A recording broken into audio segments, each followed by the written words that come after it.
let me focus up real quick. There we go, face tracking. But yeah, so like the video and subscribe. Make sure you click that notification bell, and we just want to dive into it real quick. So first things first, the first step within having top surgery is to know how you want to go about it. If you have insurance or if you're paying out of pocket, that's the first step.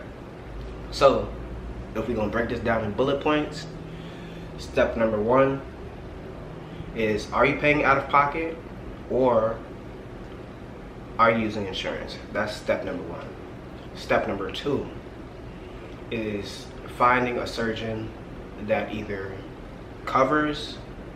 is covered by your insurance or fits your budget for top surgery, because top surgery can range, I'm going to say, from $5K out of pocket to Lord knows what, because I've heard 10K, 11K, sky's the limit with that. A surgeon gonna charge you whatever you want to charge you. He or she charges you if you're paying out of pocket. But for me personally, 7K. And to double back on that one, a lot of people have asked me, I think simply due to hearing 7K, how much has my surgery cost, and it was 7K. But I think somebody, matter of fact, as an example, somebody reached out to me about my surgery. They heard 7K and they got a totally different number.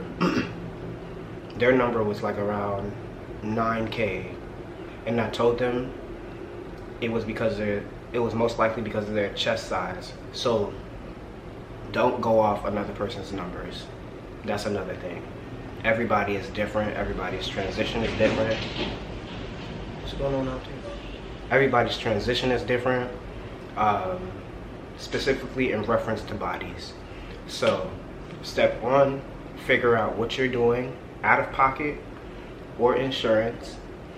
Step two, find a surgeon who is covered by your insurance or accepts your insurance, or find a surgeon that fits your budget. So step one and step two. Step three, very important. Look at portfolios. Please do, because you don't want to think you're getting something and you don't get what you thought you was getting. It's okay to have multiple consultations. I didn't have multiple consultations because I had real references, meaning physical people who actually went to the surgeon. This lisp is tripping me up today. I had references of people who actually went to the surgeon that I went to. And I even used like Facebook. I believe a site to use is TransBucket. That shows a list of surgeons and their portfolios. Also where they're located as well. So try TransBucket for portfolios. Also, if you know anybody who's went, please ask about their experience, because that all plays a role in you having your top surgery. Research plays a role in you having top surgery. Just as the words were shared to me, I'm gonna share it to y'all. You only get one chest. So step one, once again, figure out what you're going to do. If it's you paying out of pocket or using insurance. Step two, find the surgeon that's covered by your insurance or accepts your insurance, or find the surgeon that fits your budget. Step three, portfolios. Please, please, please, please, because I will never steer y'all wrong. Do your research. All right, step four, find a surgeon, get in contact with them, find out their process, Then you reach out to the therapist. The therapist or the clinic that you started testosterone or estrogen, because they will either have a program for you to get your letters through, because the letters are important. I don't think a lot of people realize, in order to get some of these surgeries, you kind of have to like label yourself unstable. And that's just my opinion, because I've read my letters, and my therapist basically said I was mentally unstable due to how I felt about my body. So if you're okay with that, if you're okay with your letter saying that, because the body that you have is detrimental to your health, if you're okay with seeing those words, go ahead, get your letters and have your top surgery, by all means. But yes, so you talk about your the process with your surgeon of your choice. Then you get your letter from your therapist, and then you submit that letter to that doctor. That is your step 4. All right. I love that little blur that it does. But yeah, so your step 5, blood work. This may not be everybody's order as well. This is just how I'm breaking it down to y'all. Step 5 is blood work. Once you've established everything from who you're going to getting your letter, to finding out the surgeon's process, you need to have your blood work done, because they're going to ask about it. I'm not sure if there's anybody who doesn't ask about it, but you need blood work. Blood work and what? Blood work and paperwork, I'm gonna not assume, but just say for this step, blood work and paperwork. So the blood work is for them to know if your levels are too high, and other health reasons. What else? The paperwork, they want to see if you have, they want to check out your medical history. So if you're asthmatic, if you may have malignant hypothermia, something that could get in the way of your surgery. For example, that was my reason. That's the reason why I mentioned malignant hypothermia. That's something that they flag. There are things that they do flag, so they can pay attention to you closely during the operation, or they may say no bars to you and you have to find another route for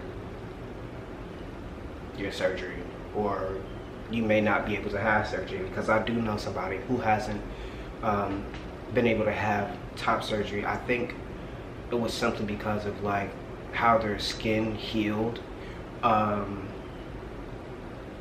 I forgot what it's called. Not like, they do something like a patch test, but like with your skin. But yeah, that's something else. I'm gonna get back to y'all on that. But there are many reasons for a surgery to be canceled. So step 5 is blood work and paperwork. Step 6. What is step 6? I mean, preparing for the surgery itself. Who doesn't plan to be excited? Who won't have a big ball of emotions? Because that's all going to accumulate over the time and course of you preparing for your top surgery. It's gonna happen. It's natural. Emotions are natural. I can try to give y'all a little checklist. Off rip, I would say you'd need 6 to 7 pillows. You'd need Mederma. You need bio oil, scar strips. Stay away from salty foods. So home cooked meals would be the best meals. Fruits like pineapples. What else works? Pumpkin juice for recovery. What else? Lots of water. Lots and lots and lots of water. And let's see. I said scar tape. We just gonna leave it at that because I can't remember after that. Oh, you gonna need a shower brush. Not even gonna lie to you, a shower brush or a reacher. Shower brush simply because you may not be able to do certain like movements and stuff. Get the one with like the loofah or something. Don't get the hard bristle stuff. You're gonna mess yourself up. Y'all can get like cocoa butter and stuff. Cocoa butter, shea butter, rose hip oil, aloe vera. There we go, now it's clicking. But some of those things were like recommended to me. But yeah, that's kind of like what the checklist is for step 6. So, let me see. At this point, I'm gonna just keep saying But so, truth be told, step 7 and 8 are surgery day and post surgery. So truth be told, surgery day, they give you, it depends, it honestly depends. I'm not sure if everybody has I feel like everybody does a pre-op appointment before the surgery and then a post-op appointment. But pre-op appointment, that's what step 7 is. Step 7 is pre-op appointment. You really just find out when your surgery is, and then they tell you like not to eat after a certain time, not to drink after a certain time, and then you go in on your surgery day, of course, big ball of excitement. Congratulations to you. They ask you, are you ready? They might just ask you before you go in under the anesthesia, or after they put the anesthesia. You're gonna know what's gonna happen because they're gonna start asking about random stuff like, what's your career goals? Where do you ask you like, what's your cat's name? Do you have a lizard? What kind of car do you drive? Like, it's little stuff like that. They're gonna ask you some random stuff. The last thing I remember hearing was, can you scoot down a little? Because I was already on the table. Like, I was laying on the table, and from there, lights out. What else? Yeah, when you get home, you're probably not gonna remember the car ride home, but yeah, I don't even know what I'm saying all that. You're not gonna remember nothing probably from the first 24 hours. But I just know, like, you will be woozy in the sense of in and out. You may get up to go to the bathroom, but even then, that memory is going to be blurry. So those were the steps and how to prep for top surgery. So I hope this video helps, because this is really like the first time I've like broke it down to the molecules. So yeah, just like, comment, and subscribe, and I hope y'all drop something in the comment section if y'all want to learn anything else. Actually, forget that. The next video, because y'all asked so much, is how do you pack? That's the next video. Stay tuned for Wednesday, because that video will be dropping as well. How to pack and what packers do I use.